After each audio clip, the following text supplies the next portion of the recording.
यदि साधक भगवत प्राप्ति करना चाहता है और पूर्व जन्मों के किसी अपराधवश कोई शारीरिक रोग भजन में बाधा हो, हाँ, पहले इसका उत्तर ले लो। आज का सत्संग सुना? आज के सत्संग में था भगवान आपके वर्तमान के देखते हैं, पूर्व जीवन को नहीं देखते। तो आपने सुना सत्संग? आज सुना? नहीं सुना, इसलिए प्रश्न किया। सत्संग एक अमूल्य वस्तु, यदि सुने तो प्रश्न ही न रह जाए। ध्यान दो, सत्संग में आज एक वचन था कि भगवान वर्तमान के जीवन को देखते हैं, पूर्व के जीवन में नहीं। ये कितना पापी रहा है, नीच रहा है, ये नहीं देखते।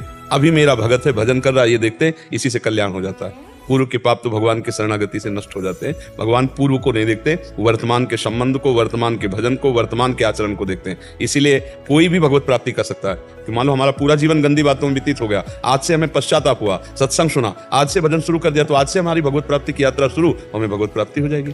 क्योंकि आज से हम शुरू किया नाम जप करना, किसी भी श्वास में नाम जप करते हुए शरीर छूटा, भगवान की प्राप्ति हो जाएगी। तो आप विश्वास मानो, भगवान वर्तमान के भजन को देखते हैं, पूर्व की बात आज सत्संग में सुना था ना। हाँ, सत्संग अगर ध्यान से सुनो तो काफी प्रश्नों का उत्तर सत्संग में मिल जाएगा। और शारीरिक रोग हो तो महाराज जी भजन में जो बाधा होती है पूर्व के कर्मों के अनुसार, तो उससे मुक्ति करके कैसे? नहीं, शरीर में ज्यादा प्यार करने से परेशानी होती है। 3 बच्चे हैं ना, इसलिए उससे भी मुझे पाप ही लगा होगा। मैंने ये कह रहे हैं कि अभी शारीरिक कष्ट या रोग प्रकाशित हुआ है। हाँ, पर सबका पालन पोषण भगवान करते हैं।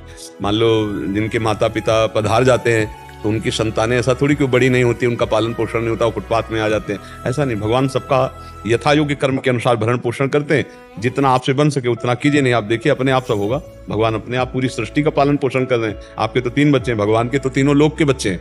सब तीनों लोक का पालन करने वाले स्वामी हैं। तो आप चिंता मत करो, नाम जप करो। और शरीर के दुख सुख तो भोगने पड़ते हैं। जो शरीर रचना के समय दुख सुख लिख गए ना, वो देखो बड़े बड़ों को भोगने पड़ते हैं। इसलिए उसकी तरफ से तो ज्यादा मतलब आसक्त ना हो कि हमारा शरीर स्वस्थ हो जाए फिर भजन करें, ऐसा नहीं है। अगर प्रारब्ध आ गया भोगने का तो भोगना ही पड़ेगा, बड़े बड़ों को भोगना पड़ता है। अगर मन में भगवान का भजन ना हो तो शरीर के कष्टों में इतना दम है कि जीव मृत्यु मांगने लगता है। तो हमें लगता है कि अगर नाम जप हमारा चलता रहा तो हम हर कष्ट सह जाएंगे। नाम जप नहीं चला तो फिर बड़ा कष्ट। संसार फिर यही तो भोग हैं, नाना प्रकार के रोग, नाना प्रकार की विपत्तियां, नाना प्रकार के संकट कष्ट देते हैं। इसलिए चिंता न करें, नाम जप करें तो उसी से सहने की सामर्थ्य आ जाएगी और उसी से परिवार का भी वो सब पोषण करते हैं, सब व्यवस्था करते हैं।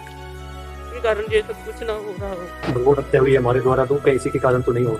खैर, हम ये तो जरूर बार बार सब गृहस्थों से प्रार्थना करते हैं कि ये जो आप गर्भ हत्या, भ्रूण हत्या करते हैं, ये महापाप के अंतर्गत आता है और ये आपको दंड देगा। आपके परिवार में, आपके शरीरों में ये नाना प्रकार के विघ्न पैदा कर दे। सोचो, आपका छोटा सा बच्चा संतान जो आपके गर्भ में पल रहा है, आप उसे नष्ट कर दें तो पाप नहीं बना? आपके आंगन में बच्चा खेले, थप्पड़ कोई मारे आके तो आपके कलेजे पे लगता है, और आपका बच्चा जो गर्भ में खेल रहा है आप उसको नष्ट करवा रहे। तो ये गलतियां सत्संग ना होने के कारण, संयम ना होने के कारण और नाना प्रकार की कुमार्गामी प्रवृत्तियों के कारण, जैसे बच्चे मर्यादा से नहीं रह रहे हो, कभी ऐसा दोष हो गया फिर गर्भ हत्या करवाना, भ्रूण हत्या कराना, या संयम से गृहस्थ नहीं रह रहे, उनको संतान की आवश्यकता नहीं, असावधानी की, गर्भ रह गया अब उसको नाश करवा देते हैं। ये महत पाप है, महापाप है। मतलब भगवान ही रक्षा करें। ये ऐसे पाप है कि वो तुम्हारे पूरे परिवार में अशांति पैदा करे रहेंगे। उनका मतलब बल बहुत विचित्र है। जैसे सोता हुआ कोई पुरुष, उसकी हत्या करना, गर्भ स्थित बालक की हत्या करना, किसी सोती हुई स्त्री की हत्या कर देना, ऐसे कई ऐसे महापापों में, ब्रह्म ऋषियों की हत्या कर देना, महापापों में आता है कि ये बहुत दंड देने वाले। गौ हत्या, ब्रह्म हत्या, ये सब बड़े बड़े पाप हैं। तो भ्रूण हत्या का पाप तो है ही। तो भगवान का भजन करती हो, अगर बन सके तो श्रीमद् भागवत का साप्ताहिकी पाठ करवा ले।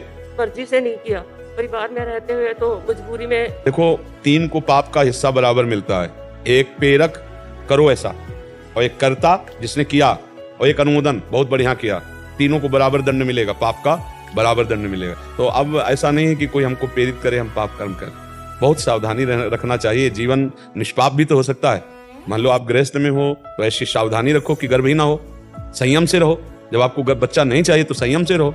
आप बेमतलब में आप जीव हत्या करोगे तो फिर उसका दंड तो भोगना पड़ेगा ना। चाहे बाहर आ जाए तो वो बच्चा है, गर्भ में है तो बच्चा है, तो बच्चा ही ना। अब उसको मारने का मतलब, उसको ज्यादा पाप लगता है।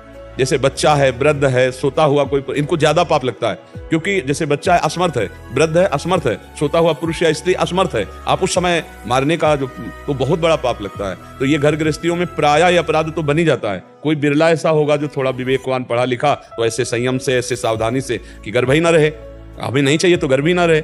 और अगर फिर रह गया तो भगवान की इच्छा से कोई आएगा, राष्ट्र भक्त आएगा, कोई समाज सेवक आएगा, चाहे बच्ची आए चाहे बच्चा आए, आने दो, क्या परेशानी। और जब ये है कि हमें नहीं चाहिए तो आपको सावधान रहना है। गृहस्थी में सावधान रहो। बहुत से ऐसे उपाय हैं जिनके द्वारा आप सुरक्षित रह सकते हैं, हत्या भी नहीं होगी और आपका गृहस्थ धर्म भी चलेगा। तो अब जो हो गया उसके लिए परेशान मत हो। आप अगर कोई श्रीमद् भागवत का ऐसा मिल जाए तो उसको कुछ दक्षिणा देके 7 दिन भागवत का घर में पाठ करवा लो संस्कृत से। ऐसा जो कोई ब्रह्म ऋषि ब्राह्मण हो जो भी शास्त्रों का ज्ञाता हो उससे करवा लीजिए। शुद्ध अगर पाठ हो जाए तो अपराध मोचन पक्का हो जाता है। पर ये हम कोई पद्धति नहीं बता रहे, हम कह रहे हैं भूल चूक से हो गई या मतलब उस समय ज्ञान नहीं था तो उसके लिए